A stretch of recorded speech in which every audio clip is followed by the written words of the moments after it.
Muchas gracias, presidente. Pues lamento que no haya una buena cantidad de compañeros senadores y senadoras en este recinto en una de las reformas más importantes del país. Ojalá estuviéramos todos presentes, porque lo que no ha habido es un debate y oídos que escuchen e ideas que se planteen. Bueno, me parece que es evidente la falta de... Pero bueno, la energía y el conocimiento son las variables que van a definir el futuro de las naciones. Las leyes que hoy se pretenden aprobar van a configurar el sector energético y la economía de nuestro país en los siguientes años. Desafortunadamente, y a pesar de que hay una alianza política mayoritaria para hacer esta reforma, después de muchos años de buscarla aquí en el Congreso, el modelo privatizador planteado no es ninguna garantía de desarrollo en el mediano, ni en el corto ni en el mediano plazo para nuestro país. Qué pena que no se debata, qué pena que no haya la oportunidad de discutirlo aquí en el Congreso de nuestro país. La hipótesis fundamental de la reforma no tiene ninguna lógica económica. Me parece que es equivocada. Esta parte de considerar al petróleo como un flujo de efectivo exclusivamente, como un flujo de ingreso para la caja del gobierno que debe sacarse en la mayor cantidad y a la máxima velocidad posible. Sin embargo, el petróleo es un activo finito y debemos administrarlo con mucha responsabilidad. Es una riqueza que se va a acabar y que es temporal. Una nación que consume sin ninguna planeación y despilfarra sus activos se vuelve una nación más pobre. Desde finales de los años 70, cuando nos convertimos en exportadores de petróleo, los ingresos extraordinarios obtenidos a partir de la extracción de hidrocarburos se destinaron a cubrir la falta de ingresos de la recaudación tributaria para financiar el gasto corriente, en lugar de haberse destinado a la inversión o a un fondo que permitiera optimizarlos de forma intertemporal, es decir, invertirlos hoy para tener un mejor futuro mañana. Este error permitió al gobierno ser más flexible en términos de imposición tributaria y a la vez ser más agresivo en términos de gasto. Todo ello terminó por mermar el desarrollo de variables de varias dimensiones vitales para el crecimiento económico del país. La reforma energética se basa en esta misma concepción, en esta misma premisa sobre el petróleo como una fuente fácil de recursos. Para que una nación alcance niveles sostenidos de mayor crecimiento económico, sus activos debe convertirlos en nuevos activos que potencien este desarrollo económico.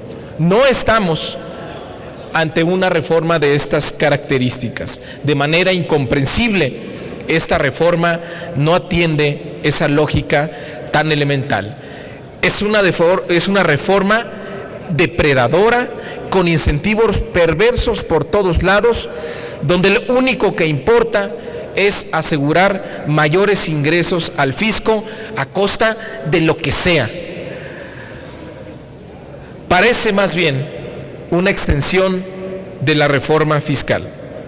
La Constitución incluso llegó a tal grado, la reforma constitucional llegó a tal nivel de que se ha definido como el petróleo que su destino es para maximizar los ingresos de la nación. Nada ejemplifica más los incentivos predadores que se establecen que la única variable relevante para las asignaciones, licencias y contratos que se harán con el sector privado, la única variable relevante es la económica, y además que ésta se defina contrato por contrato de manera discrecional por la Secretaría de Hacienda. Si pensamos en desarrollar la industria de la energía en nuestro país, esta no puede ser la única variable. Tienen que considerarse, además de la propuesta económica, los programas y proyectos de inversión que se plantean, el cumplimiento de estándares de seguridad industrial, el cumplimiento de normas de protección al medio ambiente, el desarrollo de la industria nacional y la transferencia de tecnología. Si no se cumplen estas variables, si no son importantes, no se asegura que va a haber un crecimiento económico. Y cuando se combina, como es el caso, un escenario de instituciones débiles con la urgente necesidad de recursos por parte del gobierno, como la situación que estamos actualmente, y se va a enfrentar a empresas petroleras transnacionales con una gran experiencia por muchos años en distintos países y que no necesariamente, como decía mi compañero el senador Adán Augusto, pues no son damas de la caridad.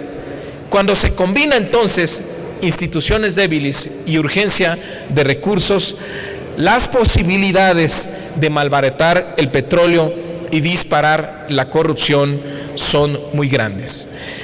Difícilmente en el escenario que se está planteando vamos a tener más recursos en el corto plazo.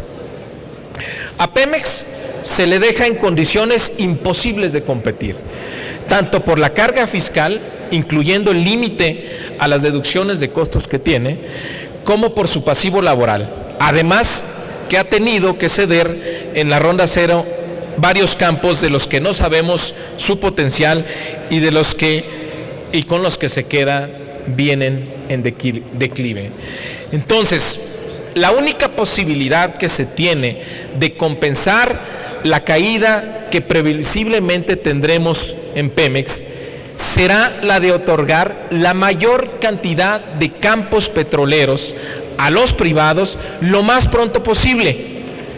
Y para lograr esa condición, lo único que tiene el gobierno en la mano es ofrecerle una transferencia muy importante de la renta petrolera. La invitación, además, en estas leyes secundarias a estas empresas, que por cierto ninguna goza de buena reputación y buena fama, es a negociar las mejores condiciones en un marco jurídico muy laxo, discrecional, en el que a última instancia se puede ir a tribunales internacionales con enormes desventajas para el gobierno mexicano. Además, con la posibilidad de especular su producción a partir de los movimientos de los precios internacionales, dado que no hay límite ni obligaciones en sus licencias ni contratos, el poder presentar también y simular sus costos, como sea para maximizar su renta, también con la posibilidad de usar tecnologías inseguras y ambientalmente más riesgosas por ser más baratas, seguir con sus proveedores internacionales de siempre y que no contribuyan a generar cadenas de valor nacional, y con su posición dominante y sin competencia en país en materia de tecnología, pues la conclusión es que no estamos ante el mejor modelo posible.